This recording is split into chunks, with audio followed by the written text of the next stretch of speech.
bioprofessionals, academy people, entrepreneurs, investors, and business people in order to create synergies. Well, thanks to the hard work of our team members, JLM BioCity maintained different projects to activate various collaborations with governmental institutions, medical centers, academy, and industry. And that is in order to accelerate medical and bio-innovation, bring it faster to the market, and promote the bio-ecosystem. Well, now we are to the part that we are all here for. I'm honored to invite 4 key persons in the field of investment in the Israeli life science view to share from their experience with us. I would like to invite Dr. INBAL LANDSBERG, Mr. John MEDVED, Dr. SHIMON ECKHOUSE, and Dr. YARON DANIELY. Well, thank you all panel members for being with us today. And although you're all very recognized, I will start by asking you all to present yourself, your organization, and its focus of investment. Well, Dr. LANDSBERG, could you kindly be the first?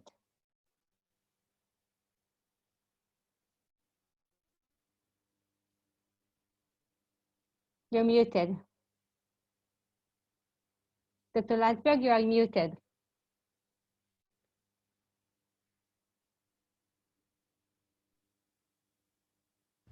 Can you hear me now? Yes, thanks. Okay, sorry, there are double muting here. So like I started saying, my name is INBAL LANDSBERG, and I'm the CBO, the Chief Business Officer for MEDX Xelerator.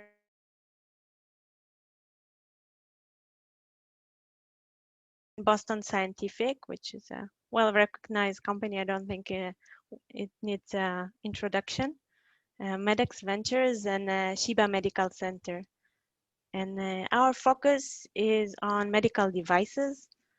And we typically go for medical devices that have a hardware component to them, so not just software.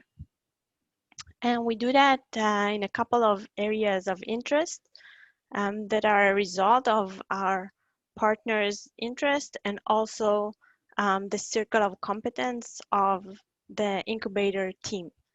So we look for medical devices in cardiovascular, in minimal invasive surgery, surgical robotics, preferably with imaging and sensor to them. And we invest in seed stage startups, and we have the incubator program, which is a 2-year program of about $800,000. But we also invest in very early stage projects and ideas, anywhere from ideation. We have a couple of programs. I'm not going to go into them to leave time for the other panelists. I'll just say we have an entrepreneur in residence and also an Axe Lab for very early stage ideas. Thank you, Dr. LANDSBERG. Dr. ECKHOUSE, can you share with us? Can you hear me? Yes. So my name is SHIMON ECKHOUSE. I'm the founder and chairman and owner of an incubator in the north of Israel, in Yokneam, called Alon Medtech Ventures. My background is in physics. I worked for many years for the Ministry of Defense in Israel, and actually started my career as an entrepreneur close to 30 years ago. And actually in the last 20 years became what I would call a combination of an entrepreneur and an investor, focusing mainly on medical device and medical technology companies. I've done quite a few things in the area of aesthetic medicine, which is where I started. In recent years, I broadened my focus of investment. And actually, right now, I have a portfolio of 16 companies in Alon Medtech Ventures. I'll say a few words about Alon, as well as a portfolio of about 5 other companies, which are much more advanced in their development. Quite a few of them are in revenue stage, building up distribution networks. In Alon itself, we focus on a few areas. All we do is medical technology. We don't do anything in biotechnology or pharma. We are quite active in cardiovascular. Have 4 companies in this space. Quite a few of them are quite advanced. We have 4 companies in aesthetic medicine because of my background. We do a few things in minimally invasive surgery, and we do also things in the area of software and IT, which is used in a variety of medical applications, mainly in monitoring and sensing areas. Many thanks, Dr. ECKHOUSE. Dr. DANIELY, would you like to be the next one?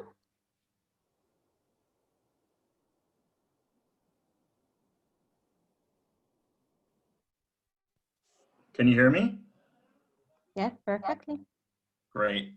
So, wow, I want to relish a moment, you know, being stationed right between Shimon and John.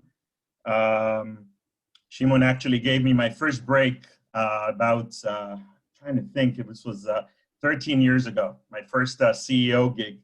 So quite excited to sort of come after Shimon. So briefly, my name is Yaron. Nice to meet you, and thank you for the invitation. I'm a scientist by training, PhD in biochemistry from NYU, and been in Israel for about 20 years.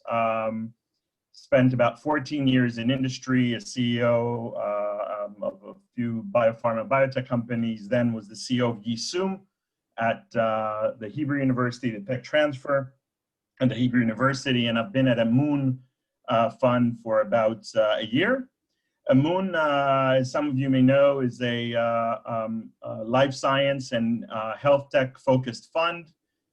We invest across life science and health tech, both biopharma, biotech, medical devices, diagnostics, research tools, healthcare IT, digital, blah, blah, blah.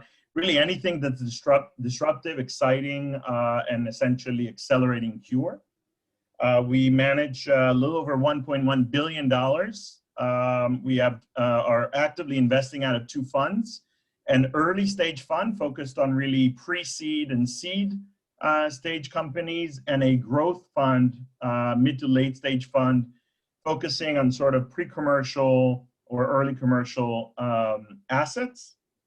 We have 37, I think, or 38 already portfolio companies, and 50 folks working at aMoon with a very strong emphasis on value creation and sort of proactive engagement with our portfolio. Half the folks that work at aMoon work in what we call the platform, or aMoon Alpha, units that are sort of specifically and entirely designed to generate opportunities and competitive advantages for our portfolio companies.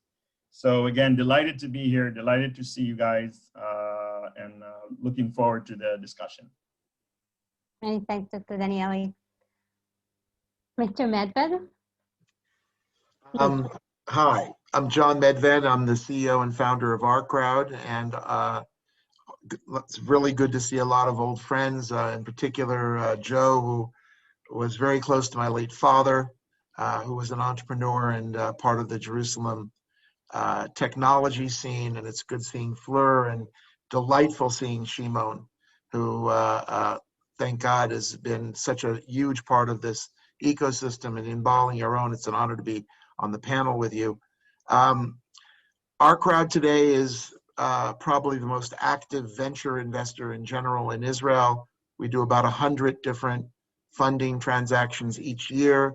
We're managing today about 1.6 billion in commitments. We do it a little differently. We're a democratic venture capital platform where we have 60,000 members who are all what are called accredited, or in Hebrew, kshirim, I guess kosher investors, who are able to deploy $10,000 in an individual company or $50,000 in a fund. We currently have about 240 companies in our portfolio and about 23 different funds, offices in 13 cities around the world, about 160 people working for OurCrowd. And our health-oriented platform is strong. We have upwards of 30 portfolio companies there, a digital health fund called Cure, and one of my partners, Maury Blumenfeld, is on the call tonight, and delighted to see him. So happy to be here. Many thanks, Ms. MEDVED. And while you were the last to present yourself, I would like to ask you to be the first to be asked. Well, Mr. MEDVED, in order to understand what has really changed for biostartups in the context of fundraising during COVID-19 period, could you please start with walking us through an investment story of OurCrowd that happened during the last 8 months? Look, I think this is a tale of two cities, right? There's it's the best of times and the worst of times. The worst of times, I don't think I need to tell anybody about. Everybody knows what that's like, either personally or professionally. There are 1 million people out of work in this country. There's a lot of suffering going on. But on the other hand, the digital economy has been powering on. You look at the stock markets, you look at the FANG stocks, you look at medical stocks. It's like a party that never ends. And on the other hand, you look at the money being invested in Israeli venture. We're setting new records this year. The amount of money being invested in venture-backed companies this year will be about $11 billion. And that's up from $8 billion last year. Now, what makes it so significant in the time of COVID is that we were afraid, I think many people were afraid, that it would be impossible to raise money, primarily because people couldn't get face-to-face. 90% of that capital, the $11 billion, comes from overseas. Even though Israel's a rich country today, in general, the majority of our venture money comes from abroad. And we figured if people from abroad can't fly here, the money dries up. Well, we're doing it right now on Zoom. Okay, it turns out that it's not just relationships that started before Zoom and then finished on Zoom. People are meeting, falling in love, getting married, and making investments on Zoom. And what this means is that in some weird way, this is good for Israel, really good for Jerusalem, and good for startups, because you don't have to worry about location anymore. Who gives a hoot on whether or not you're located in Yokneam or in Jerusalem or in Boston we're all talking on Zoom anyway. You're not meeting mask to mask with any investor in any event. So what's happened in a strange way is there is this window opened up for entrepreneurs and investors to meet and to reduce the distance that was there in the past. And I think that's a huge opportunity. There is a crisis, by the way, in terms of seed money, right? In other words, if you look at all the data, you'll see that in general there's been about a 50% drop in seed financing. So it's hard to get that first money, but if you're good, you can still get it. And if you're in a later stage business, you're probably having a party. Thank you, Mr. MEDVED. So you were talking about opportunities that were created during this period. And you were talking about, strategies that, specific companies have found. And Yeah. I would I would be happy to give you a story about one company that we concluded just recently a huge funding round, a company called Site Diagnostics, which many of you might know about. It's a company that uses artificial intelligence to do CBC, or complete blood count testing. They were, we funded it originally back in 2014. People thought we were crazy because I said, no, that market's already gone. There's this company called Theranos who are locking it up, and they're valued at $10 billion. The only thing which is going to be locked up is probably the founder, who's now in trial in New York for fraud. But the reality is that this company, in a very modest way, kept on working, got it, the product to actually work, got cleared by the FDA. And in the middle of COVID, just a couple of months ago, we raised a $70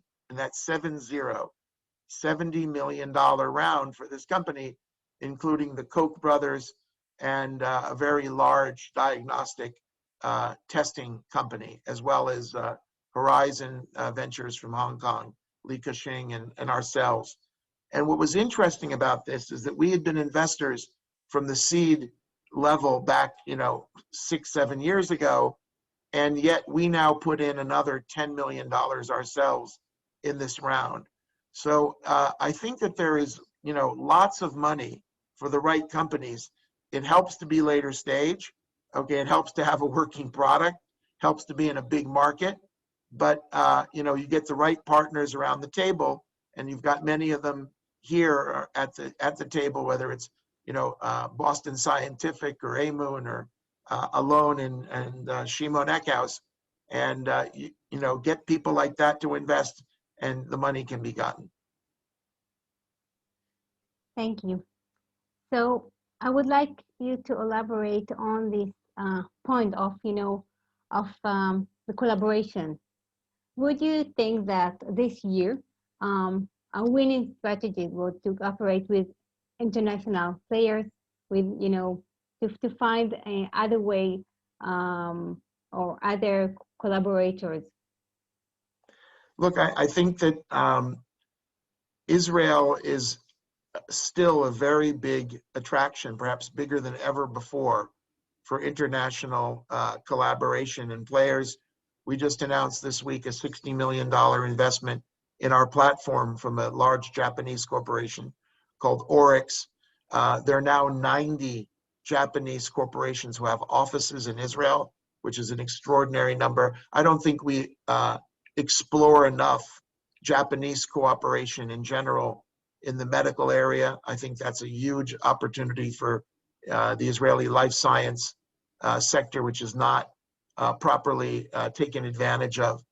And I think it's just a question of figuring out what your unique selling proposition is, and rather than shooting wildly in a 360-degree circumference, you basically focus in on where you think those partners are going to be, in which countries and what kind of partners, and then go after them. I think some of the better venture funds like aMoon and OurCrowd and others have departments that help people make connections. And actually just saw the data that our group at business development made 97 verified introductions that actually resulted in meetings and follow-up for our portfolio just in the third quarter. So these are important. Thank you. Well, Dr. LANDSBERG, would you be able to add to that and describe a specific story which may unlike the winning strategies that are related to special collaborations? Okay. So maybe to touch on the question you've asked before about investments that we've done during COVID time. So we actually onboarded 3 portfolio companies during that time, and 2 of them were started. So the conversation and the engagement started way before COVID, and they were just kind of ran into that period. But actually, two others started, and one of them also ended during COVID time. So it is definitely possible and happened. The companies, just to say, are Demovio, which is led by YARON and SwiftDuct. And another one, Synchrony, actually started because of COVID. So that's maybe the most interesting story of the three of them. Not to say that the others aren't, but just in terms of relation to COVID. So we were actually approached, MEDX incubator was approached by the National Corona Command Center in the request to assist with developing smart vests. And the goal was to assist with patients suffering from respiratory distress. And when we started working on that project, we actually found it could be not only valuable for COVID patients, but also other respiratory diseases like COPD and CF and others. And that product is well under development, and I don't know if it will be ready in time to help COVID patients, but it will definitely have a life of its own. And the company Synchrony is now led by Anat Shani and started because of COVID.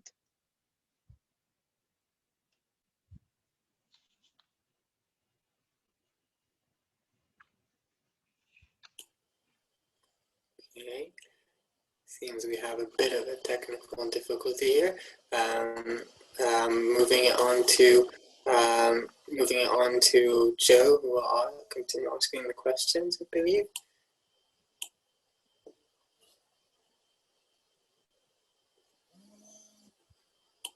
Joe, you're muted.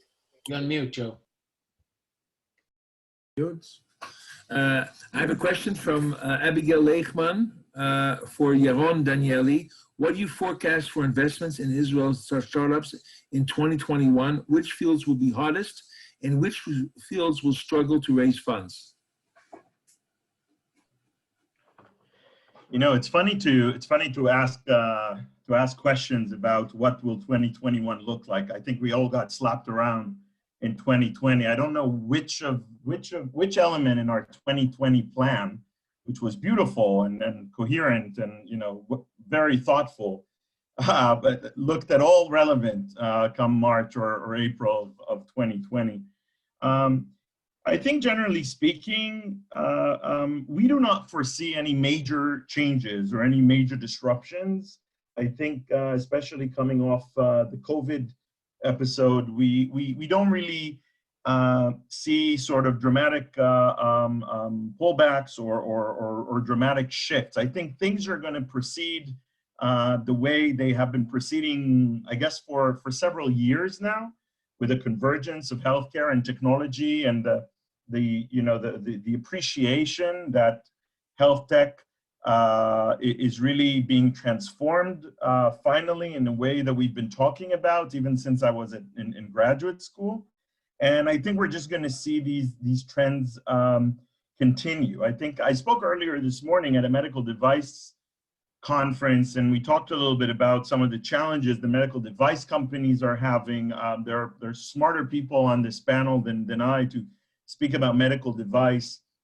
I think that if you ask me about sort of certain areas where I see some growing and significant potential, we invest in aMoon under several investment hypotheses, one of which is, of course, the migration of healthcare from a sort of a reactive, generic, sort of analog system to a proactive, preventative, and more precise or personalized mode. And I think if you sort of hold to that thesis, one of the areas that seems to be the most exciting and has seen just phenomenal growth, and aMoon has been extremely active both on the early and late stage sides, is the area of omics, of multi-omics, or what used to be called research tools and diagnostics. But essentially the layers of genomics, proteomics, transcriptomics, microbiomics, and metabolomics,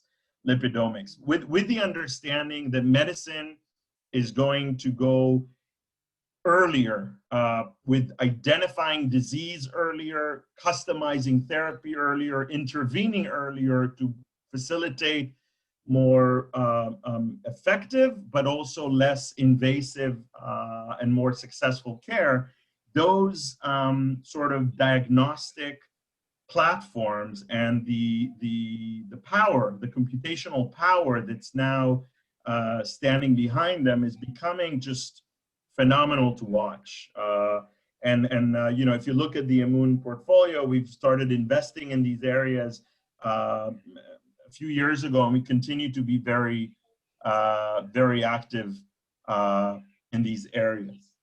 So I don't know if the technical difficulties are solved, but I can also maybe say one sentence about COVID investment. So I was, I knew this question was coming. I pulled my numbers for the number of investments aMoon did, the aMoon platform did between March 2020 and today, essentially this evening. Tomorrow is a new day, obviously, but in the last 8 months, we have made 10 new investments and 15 follow-on investments.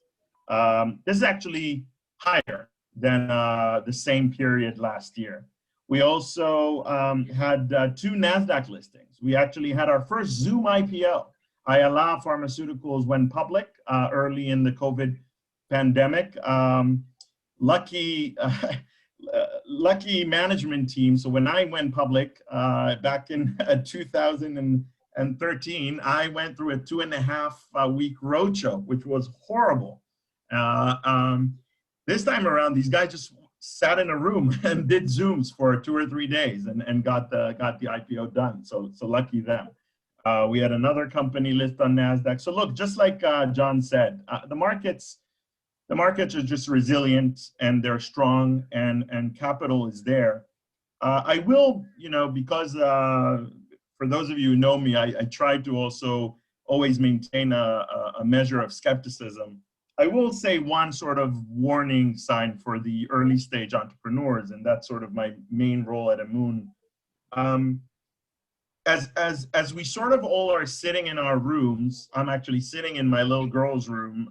It's entirely pink. That's why I have a virtual background. I think you would be alarmed to see the wall behind me. But as we're all sitting in rooms and these borders are dissipating, because even my colleagues who live right next door, that's how we've been talking for quite some months. So borders are dissipating, and John is right. I mean, who cares if I'm looking at a Swiss company, a UK company, an Australian company, an American company, a Brazilian company, and the companies are shopping around. I mean, we've done our first European investments during Zoom. 2 of our investments during COVID were actually the first 2 non-US and Israel investments we've done, one in the UK and one in Switzerland.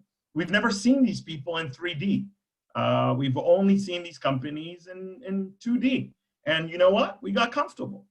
And you know what? They got comfortable. You know, they got comfortable with us. They chose us. They reached us and they chose us. Here's the warning sign though. For early stage entrepreneurs, this becomes relatively chaotic. With early stage entrepreneurs, the ecosystem was pretty set. You went to Israel, you had, you know, half a dozen to a dozen sort of likely target. You went to SHIMON, you went to John, you went to, you know, the incubators, our friends, and that was pretty much it. Now the world is open and you have thousands of targets that you could potentially engage. And I think my only sort of advice and warning signal is sort of do work. Make sure you target the right investor, understand what their sort of likes and dislikes, what their portfolio looks like, what, you know, because just we tend not to really fall in love with things that come out of thin air, and the little work to sort of understand who we are, what we like, what we've already invested in, what are our needs, would create that engagement, and I think lead to better successes. Because just like the fact that the borders are gone and it's everyone's game, we're also flooded with opportunities, and you as entrepreneurs are flooded with investor opportunities, and that doesn't mean you need to just spray around. It means you actually need to do more work and figure out who you want to work with and who you want as your investor, and be smart about your approach. Thank you. So, Thank you very much. I have now a question for Jonathan MEDVED. They don't want to say who it's from. It's from Pharma. And it's, what is the investment that OurCrowd is looking for, and what are minimum amounts and maximum amounts? And is it open in all kinds of fields in life sciences or just in e-health? No, Joe, can you hear me? It's basically broad. We haven't made any real pure pharma investments yet, although we're getting close. We just, are investing in an antibody platform company, and we are, broadly interested in many deals ranging from digital health to healthcare IT to medical devices and eventually even therapeutics and whatnot. We're what you would call polymorphously perverse.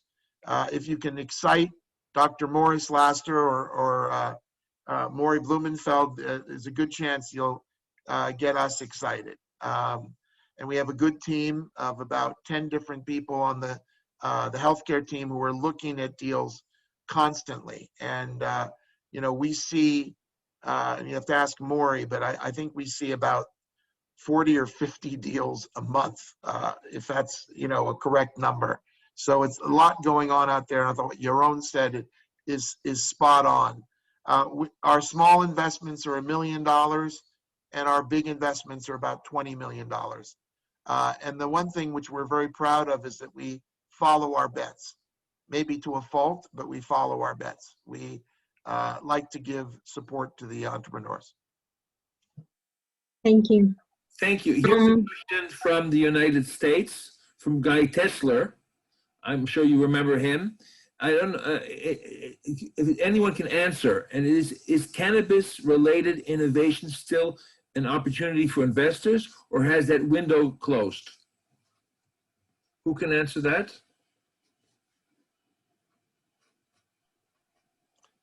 I would be happy to try. I mean, since we have 2 cannabis investments and we operate a government-supported cannabis incubator in Yerucham, of all places, which is going to become the medical marijuana capital of Israel, if we can help it. The cannabis window has gotten more complicated. Okay, there's no question that there's both a medical and obviously a recreational market that will be,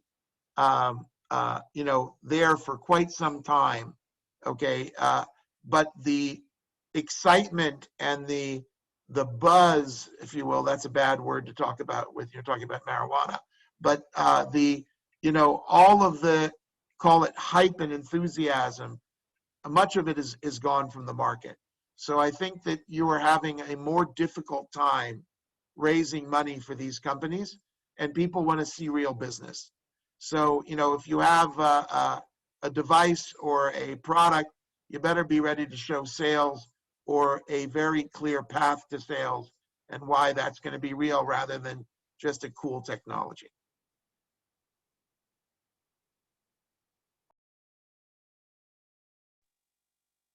Well, that means that actually the COVID-19 has changed your business priorities, not just the management of the entrepreneurs, the time management in the context of fundraising, but also the investment organization business priorities. And you've talking before about excitement.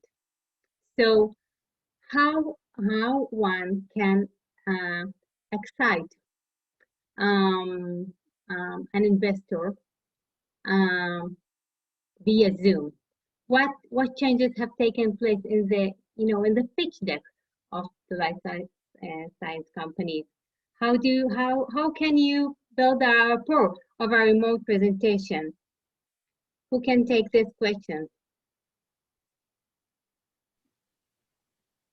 Maybe Dr. Eckhouse? Yeah, okay. Yeah, Dr. LANDSBERG, please. Sure. So I think many companies are trying to include an angle for COVID-19 in their presentation, and that's not necessarily what investors are looking for. I think it's smart to kind of engage first and understand whether that particular investor is even interested in that. Especially with life sciences, those early stage investment are a long distance run. And COVID may or may not, we all hope, won't be there when the products hit the market. And so many of the investors are looking for companies that stand on their own feet, regardless of application towards COVID. And I think we see more and more companies making that too much of a central story in their presentation. So that's something maybe to avoid unless you have other information. Thank you. And still, the communication has changed. So what will be the winning strategy for a company, this time, this days?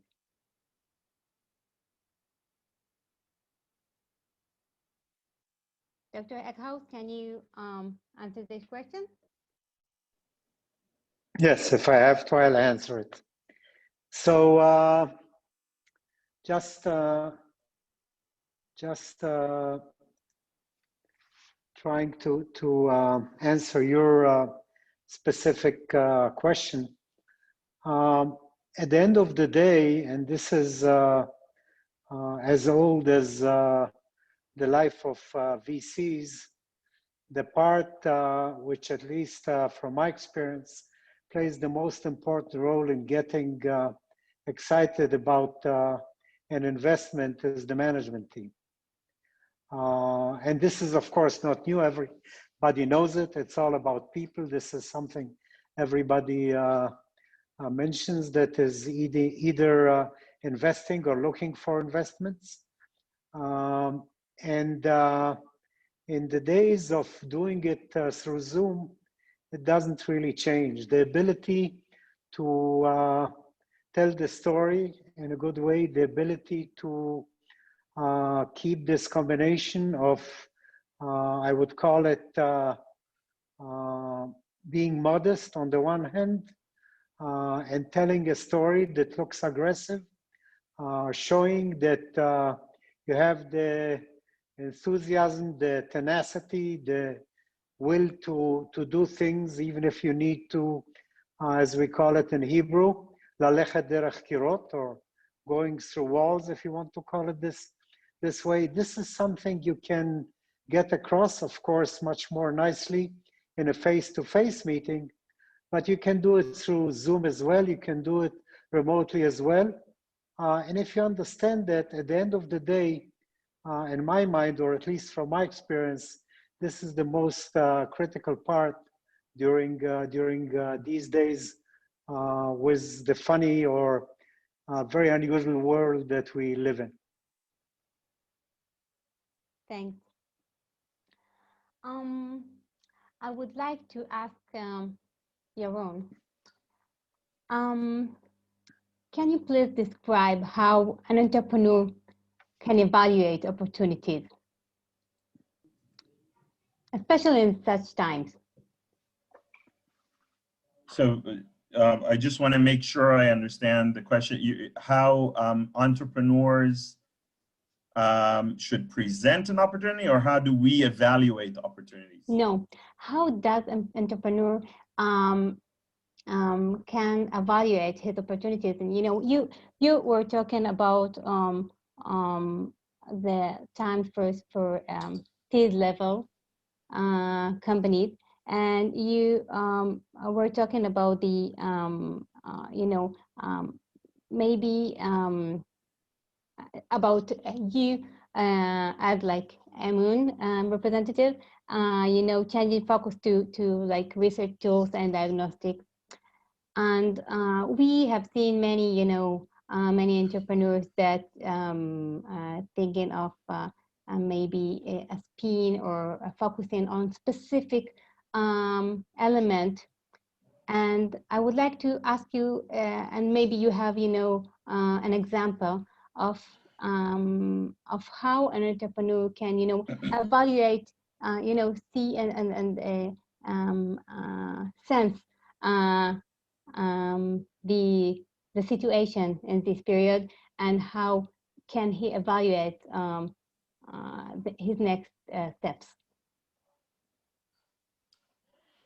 So I think I will try, and I think I understand your question. I hope I understand your question. I believe what you're asking is, if you're an entrepreneur and you feel the need to sort of partake in a new venture, in a new adventure, in a new field, in a new opportunity, where should you be looking for that new opportunity? How do you pick, a certain field, a certain disease area, a certain technology, a certain I'm sort of puzzled. I don't remember many entrepreneurs coming to me and asking, I'm game.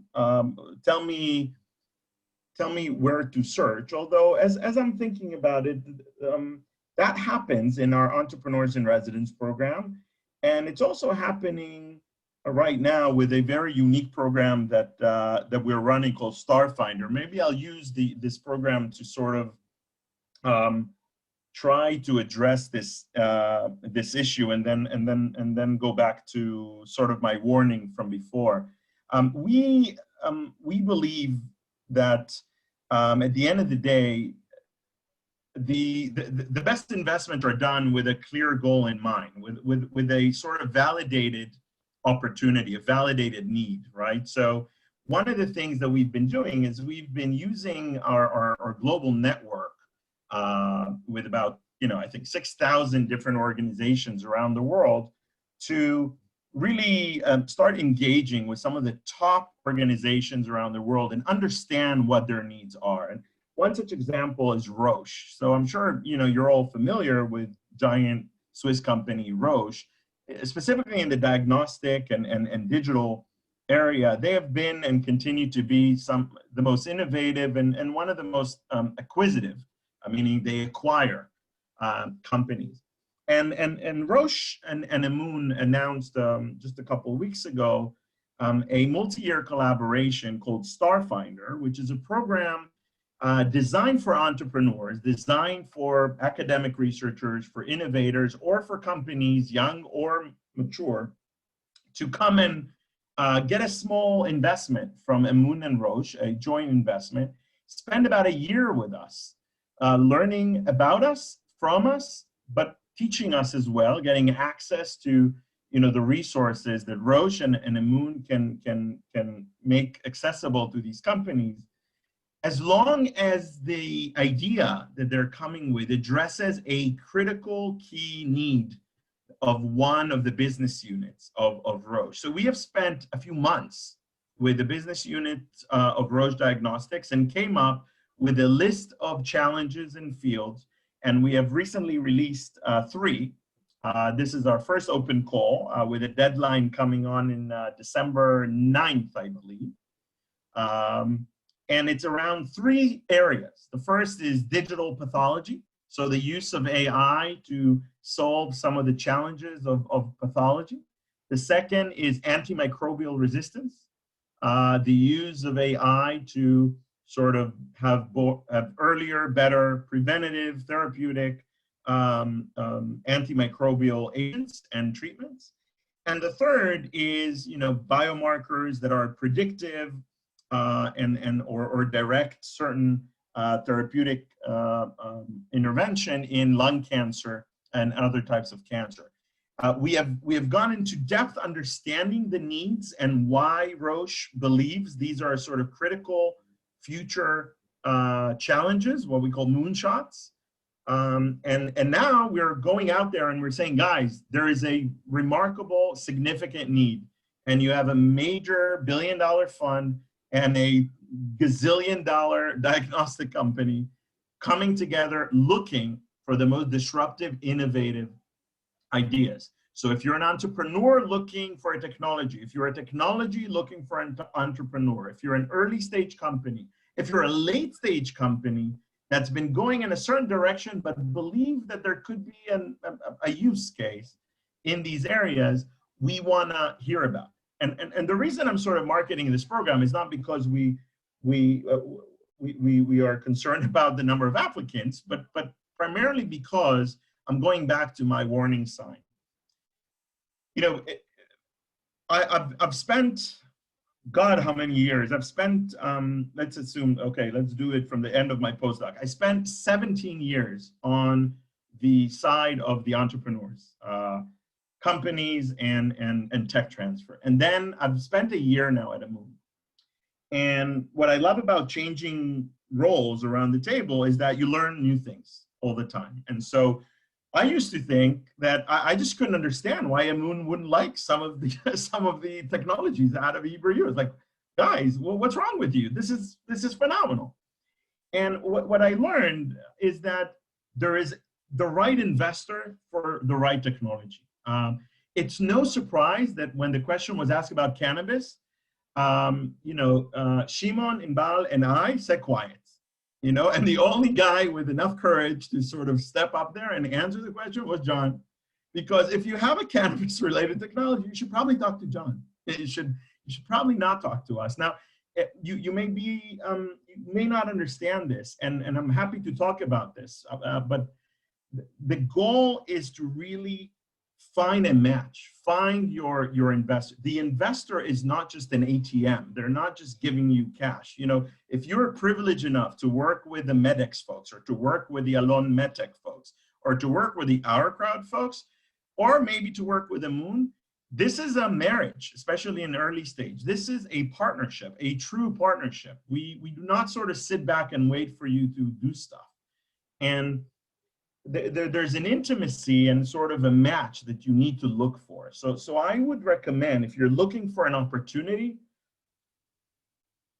you know, be attentive to what the investors are looking for, ask them what they're looking for, bring some ideas and sort of get to know them, like date them a little bit before you sort of come in there and decide that, you know, you have the best idea in the world and you just can't figure out why a certain investor won't necessarily get excited about it. Yeah, I'd like to add something to what Yaron just said, and actually kind of try and give the other side of things from the way I do things. And it's kind of interesting. I didn't even think about it, but here we have Yaron representing aMoon, which in Israeli scale is a very significant fund, especially one that just focuses in one area. Then we have John, who is kind of, I've known John, I believe, for over 30 years, and I still didn't figure him out, but I loved him the first day I saw him, and I still do. And then you have myself, where, you know, when you ask what gets you excited and how do you do things, of course, the way Yaron described what they are doing with Roche is a wonderful way. In my entrepreneurial spirit, it's almost like a non-kosher thing, because, you know, this systematic way of trying to do things is one of the reasons big corporations have an extremely hard time coming up with innovation. And Yaron, don't take it in any negative manner, but I think the important things for entrepreneurs, especially in Israel, I said before one thing, which was aggressiveness, tenacity, ability to go through walls and all of these other things that everybody is familiar with. The other one is try to do things in a different way. And I think that doing things in a different way, especially here in Israel, when you combine it with our chutzpah, really enables us to come up with things that are different. And this is what gets me excited when I meet with entrepreneurs. I can tell you that many times when we do things in Alon, an entrepreneur comes up with one thing, we end up with something completely different. But, you know, kind of saying, I look at this technology at a different way than anyone else is being able to do it, is what gets me excited. And at the end of the day, I can tell you, we miss quite a few, but we end up also with opportunities and with returns that are outstanding because of the fact that we have to do it with a chutzpah that will not work in Roche Diagnostic. And again, I have lots of respect for big corporations, but since we live here in Israel and we live in with entrepreneurs, what I would encourage more than anything else, do things in a different way. Yeah. I also wanted to touch on Yaron's point from before about the matchmaking. And I very much tend to agree that it's all about getting the right investor matched to the right startup.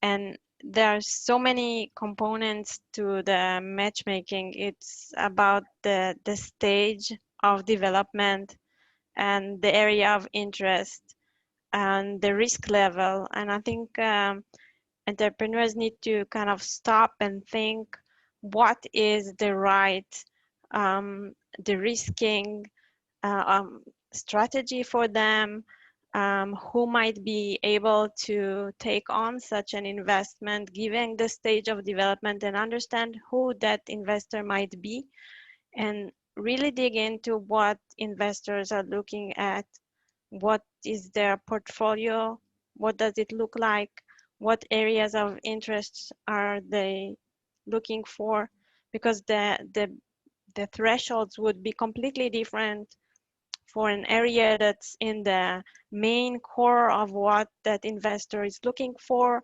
versus other areas where the bar might be much higher. So it's in your best interest to do your homework and kind of search and look for the right investor.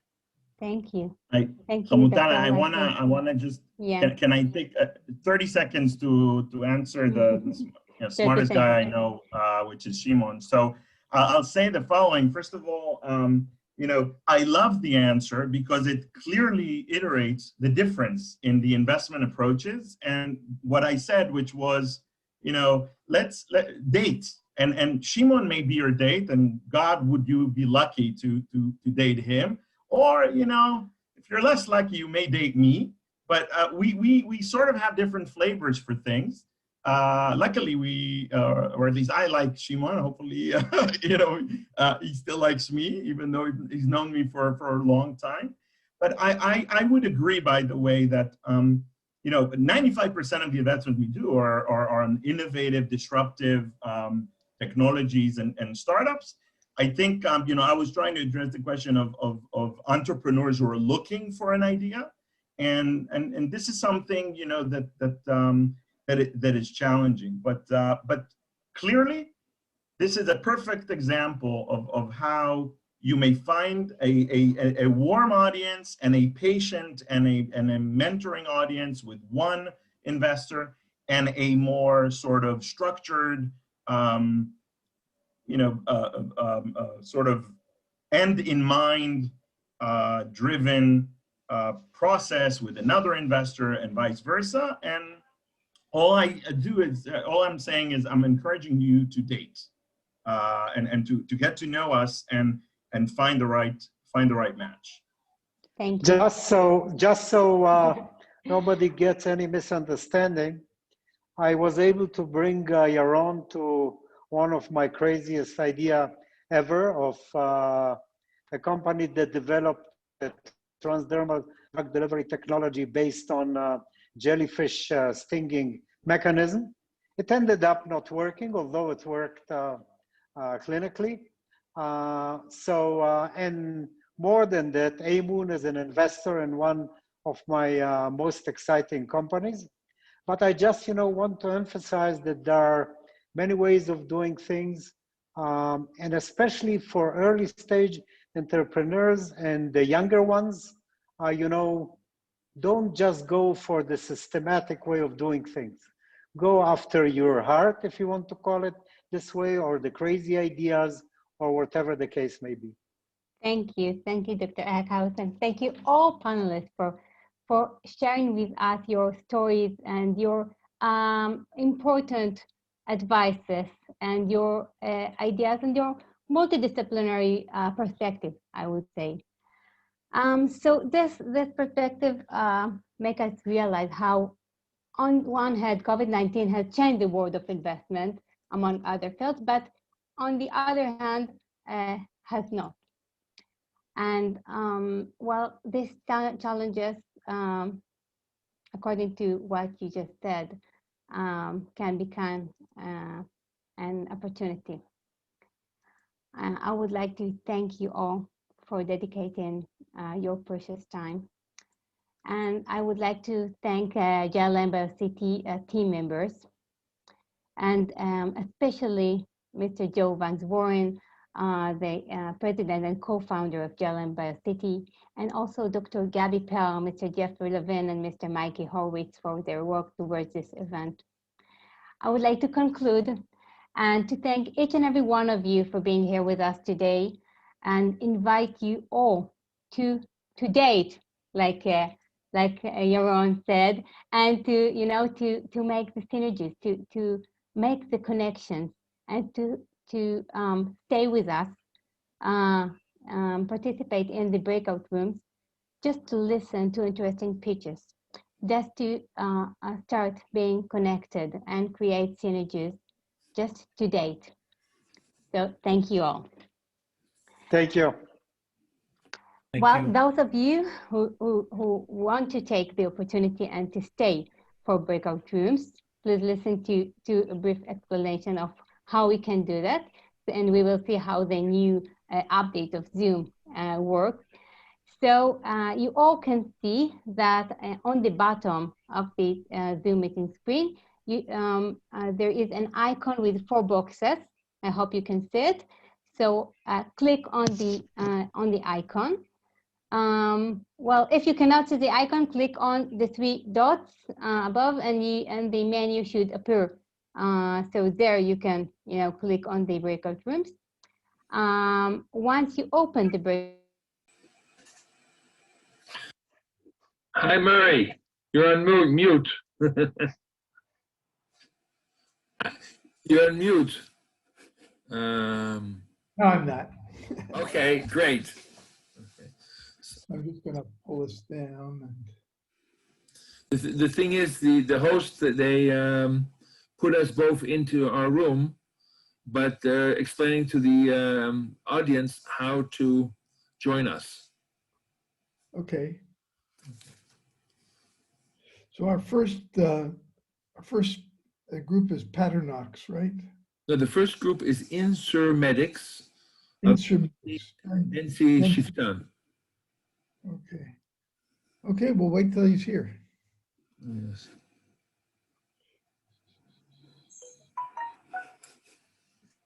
No. How did you like the event? Very good. It was very good.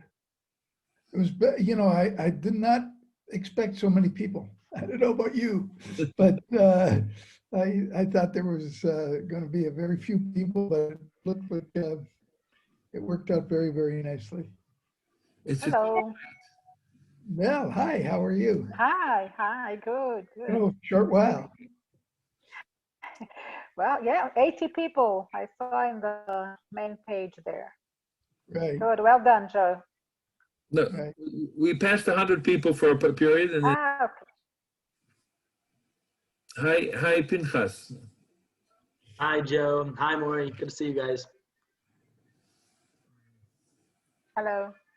So Our first person is Bensi. See him? Not yet.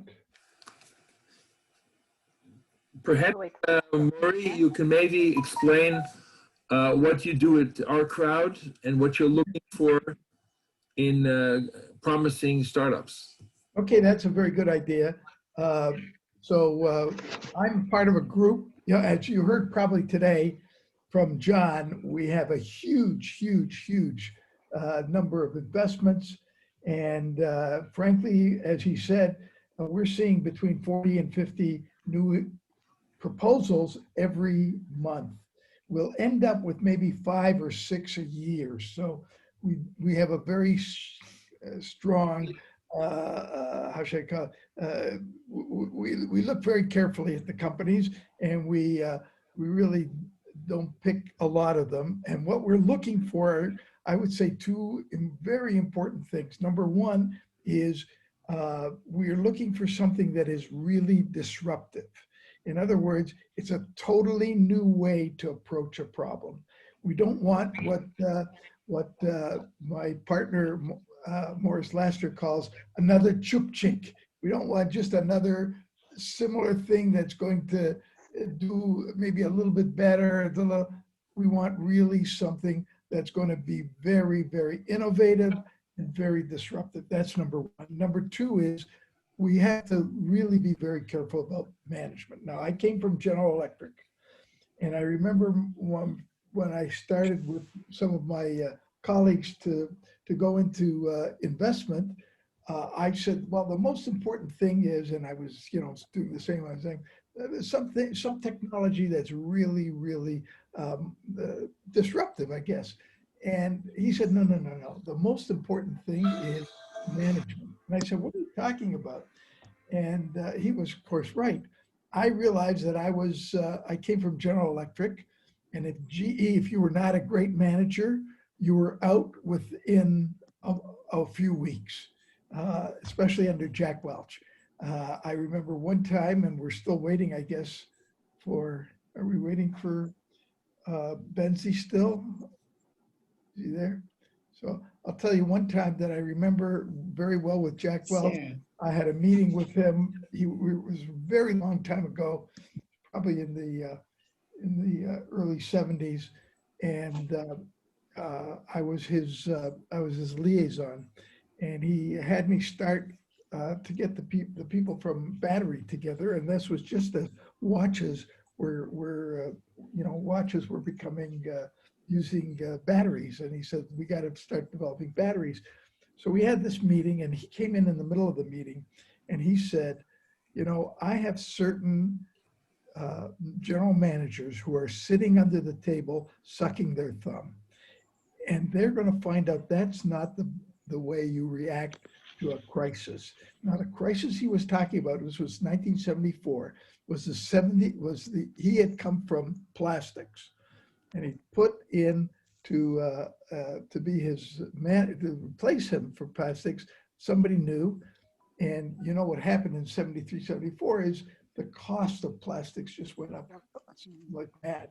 And his statement, I don't want a manager who's sitting under the table sucking his thumb, because they're going to find out that's not the way you react to a crisis.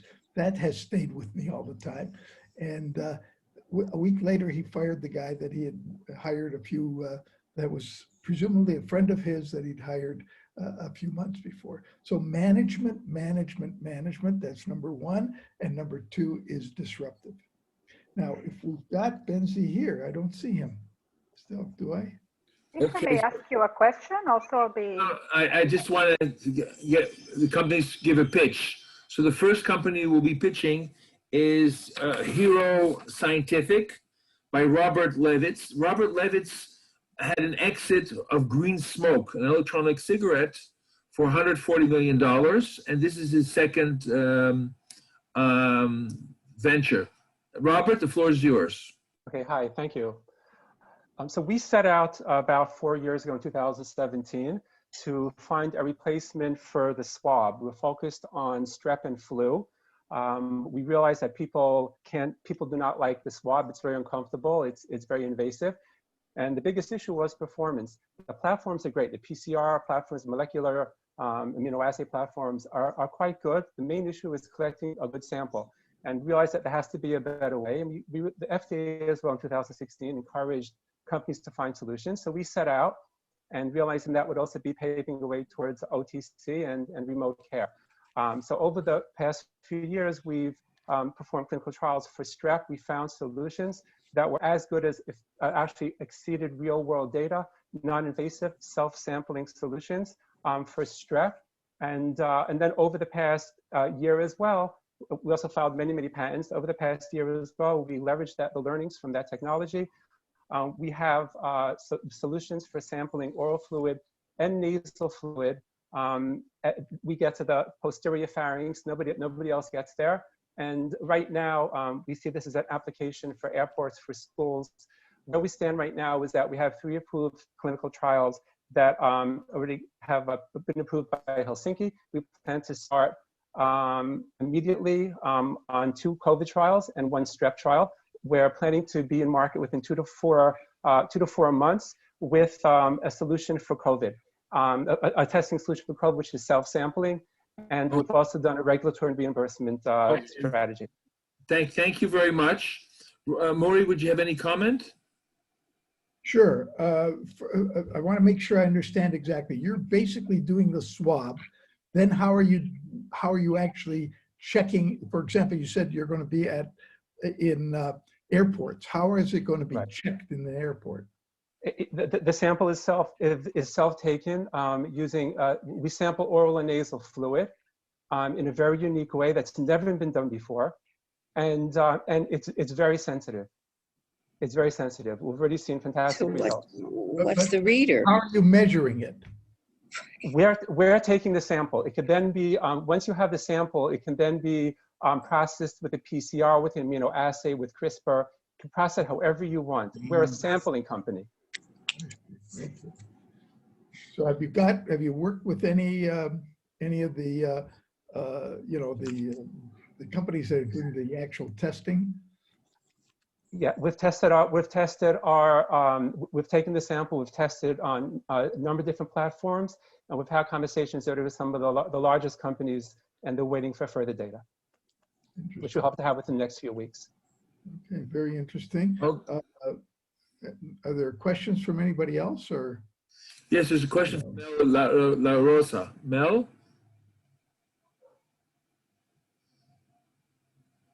No, I was going to mention just that what a great timing. I hope I have to tell you, we've been looking at a lot of companies that are doing testing, and some of them are providing answers within, within 15 minutes, 5 minutes, less than 10 minutes, so that it can be done for example, on somebody that's going into an airplane or going into somewhere else easily. I don't know if you've been talking to any of those people. I have been. The companies that have the rapid, generally it's immunoassay testing, we can work with them too. We just collect the sample. We can work with every platform and every company. Gotcha. But you can combine this with antigen testing. These Absolutely. are the point of. I've done it for strep, for flu, and also for COVID. Great, thank you. Okay. Thank you. Any other comments? Since we don't have any other companies here, are there any other companies here by any chance? Let's present, different people present themselves. Mel, what do you do?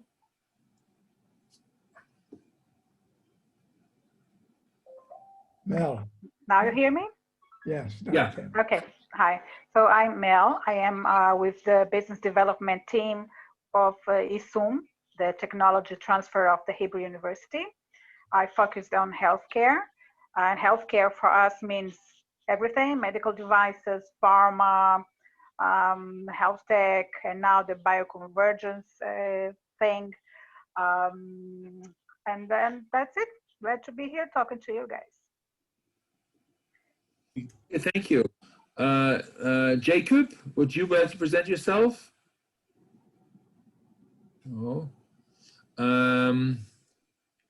Raymond, what do you do? Oh, yeah. My name is actually Ray Fishman, or Dr. Ray Fishman. Oh, yes. Dr. Al Fishman. Hi. Hi. Hi. I know, I look at you every Long time no see.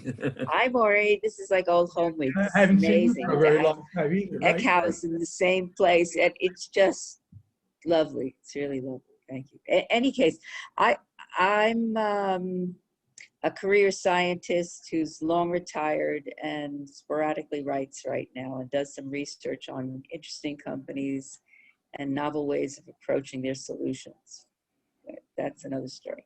But I had a question about the cannabis world, not to take it away. And I see there is another company here, Imagine Bio, but he's disappeared for the time being. Actually, we have a company just arrived on Efrat Barzel. But can I just finish this about Cannabotech, which is an Israeli startup that I've heard much about, but very little. And I'm curious if you have any experience. You heard anything about their? I think it's one of our companies, but I've not been involved with the cannabis. That's a whole nother group within. So that's a question I could address to MEDVED himself. Yeah, sure. Yeah, great. Okay. Efrat, could you present us Enzilix? No, you're not. You have to be unmuted. Okay, so I just unmuted.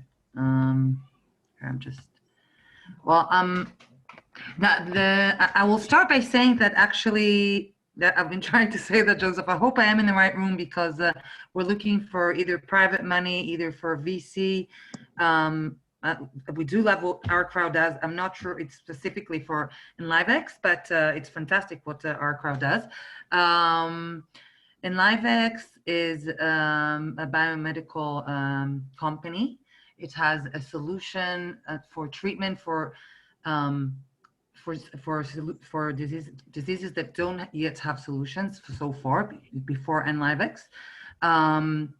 It has most companies, actually, the way they treat, like if it's sepsis or if it's COVID-19, they treat it by trying to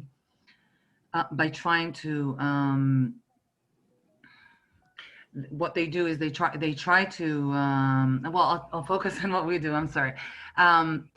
What we do is very basic. When our immune system goes out of balance, it's basically overreacting, and what we do is we calm the system down, and it's the only company that does that through immunotherapies.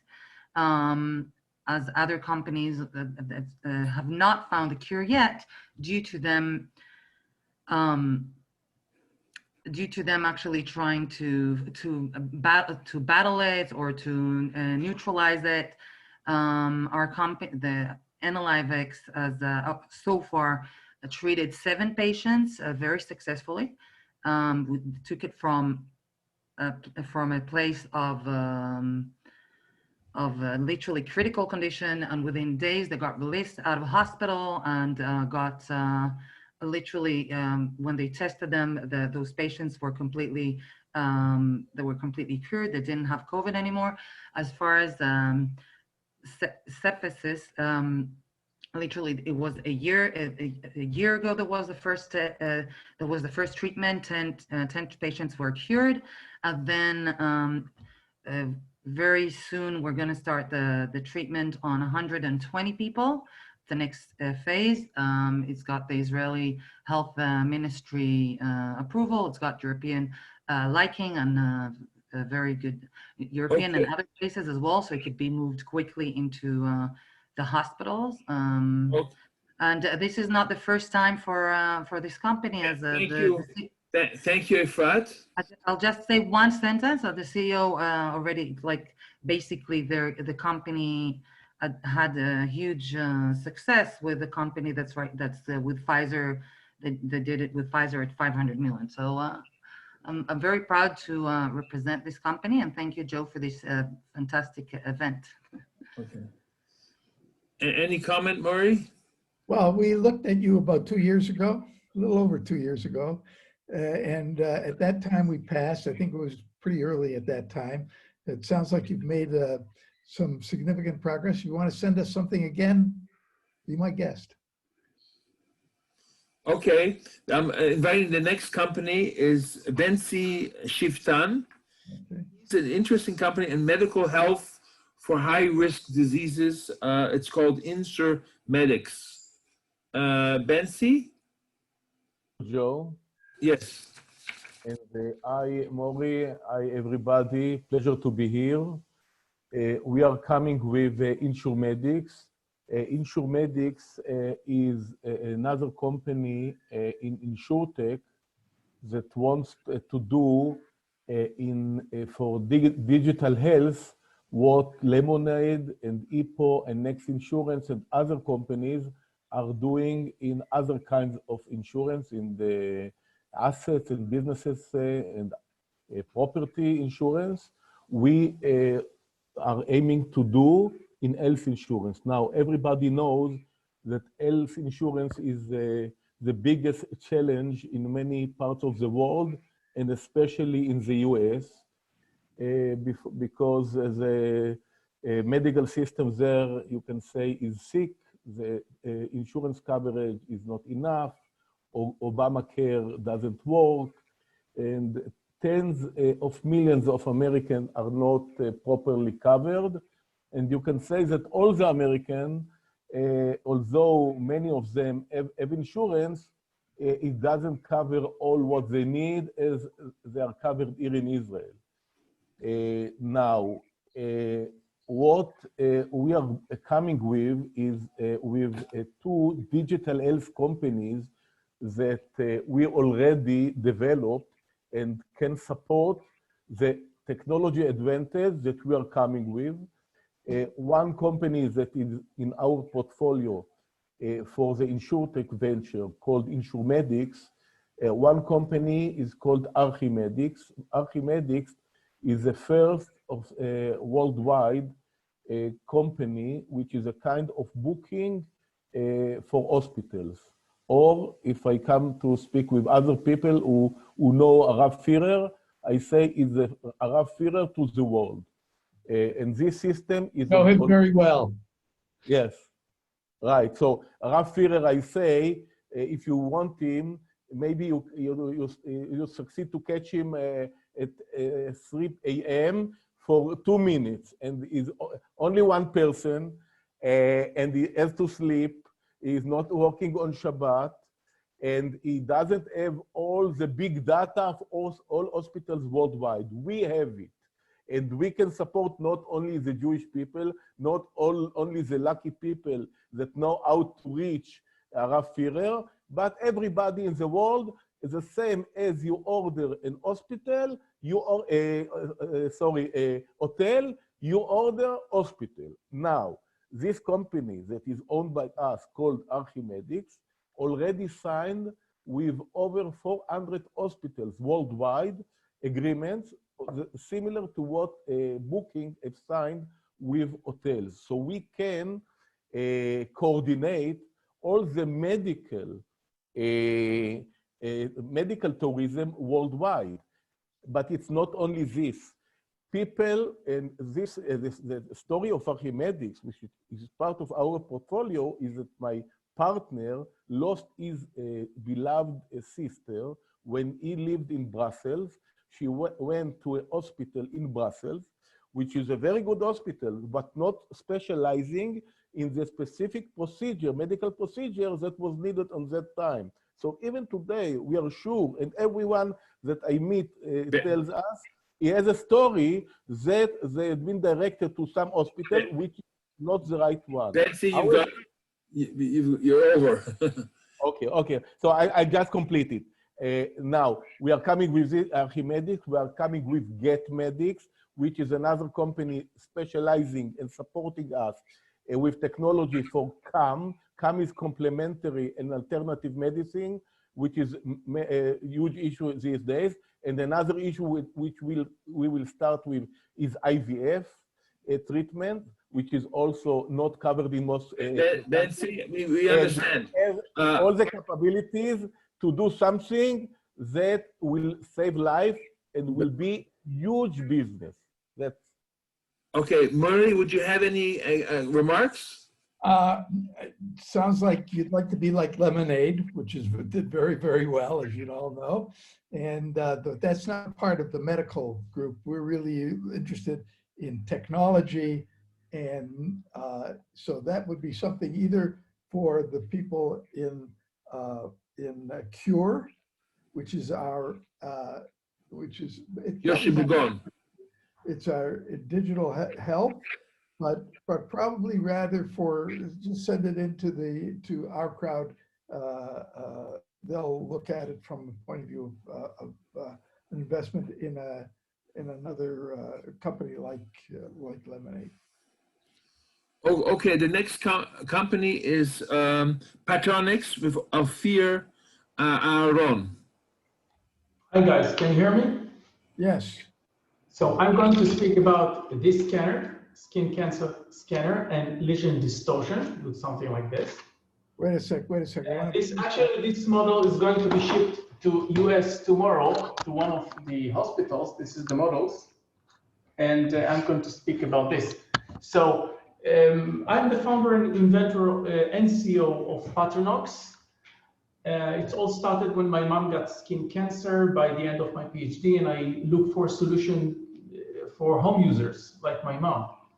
Patronics developed an innovative scanner to detect skin distortion without relying on skin color, but underlying distortion. Distortion are the precursor to skin cancer and cosmetic problems. Our beta prototype has enabled us to increase the successful early stage detection of skin cancer with 100% sensitivity and 95% specificity in over the 180 trials. The skin patterns of the distortion using my scanner looks like an X-ray, MRI, CT, but for the first layer of the skin. Patronics plans to build the first AI system for pattern recognition of lesion distortion, later to apply for insurance for reimbursement. We also attract an interest of few clinics and distributors all over the world. In the beginning, the revenues will be from sales of the scanner itself or the platform as a standalone scanner or adapter for smartphone. So we can take this this head of the scanner and adapt it, remove the optics and adapt it to a smartphone. Other revenues can be from the software analysis, which is unique to our method, a unique AI for lesion distortion as the then reimbursement and Uberization of the dermatologist, so we can make dermatologists more accessible to a patient in terms of lesion distortion. Okay, thank you. Thank you, Ophir. One more sentence. We seek a funding for large-scale US and European clinical trials and to bring it to markets. Ophir, I would say one thing. You have to look very carefully at you have a good list of the competition because there's a lot of competition in this area. All of them using some kind of a scanner that's handheld. And so far, we've looked at a number of them. And we've decided not to do any, mainly because there's too many. So it'll be more of problem, not of the technology, but of the management. Okay, the next one is Anand Kopti, and it's our last one, company for tonight, from Synergy Medic. Anand? Hi, good evening, everybody. So my name is Anand Kopti. I'm the founder and CEO of Synergy Med, which is a medical device startup company focused on the treatment of cancer. My pitch goes like this. Basically, every year there are over 2 million women worldwide that suffer from breast cancer. The most common treatment for early stage breast cancer is surgery. But surgery, as we all know, can really affect the quality of life. So what is the alternative? Well, we at Synergy Med have developed a non-invasive technology that can treat cancer tumors precisely, effectively, in a very short time without causing any cosmetic damage to the tissue. We have a team of medical, technical, and business leaders from leading corporate and academic institutions. We are seeking investment and strategic partnership. We look forward to your cooperation to put an end to painful cancer surgery. Thank you. Thank you. Some comment, you have to look at, you have also a lot of competition, as you probably know, and competition not only in surgery, but in non-surgical removal of the cancers, of which there's a number.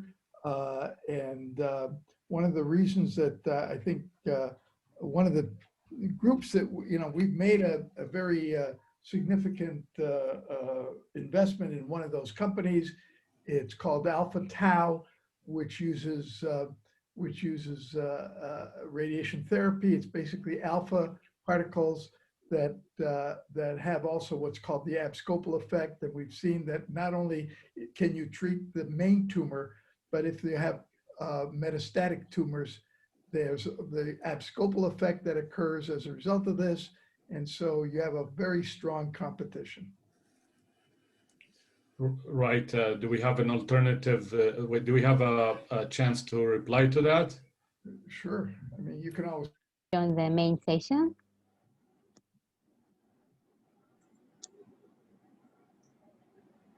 Well, I hope you enjoyed the breakout room. And I hope this speed dating make you want to actually be connected and have synergies. I invite you all to stay connected to JLM BioCity and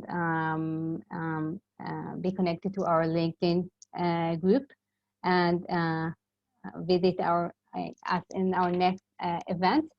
I want to thank each and every one of you who've been with us today, and look forward to our next meeting.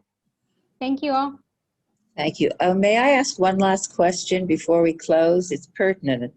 About the chat list. People have said they're putting their information in the chat list, and it seems to have been truncated. Finished, closed. Is it available to us? Actually, the event itself is recorded and it will be published. As for the chat itself, people, writing messages and are to be caught during the event itself. If there is an option that we can publish these messages, we will do it. We will check about it. So just I would like to conclude. I beg your pardon, but I would like to conclude and thank everyone, and maybe we can discuss it offline. How do you do that? I don't understand. Okay. Well, you can. I will let you know. Okay. Later. Okay. Thank you all. Goodbye. Bye-bye. Thank you. Thank you. It was very nice meeting you all.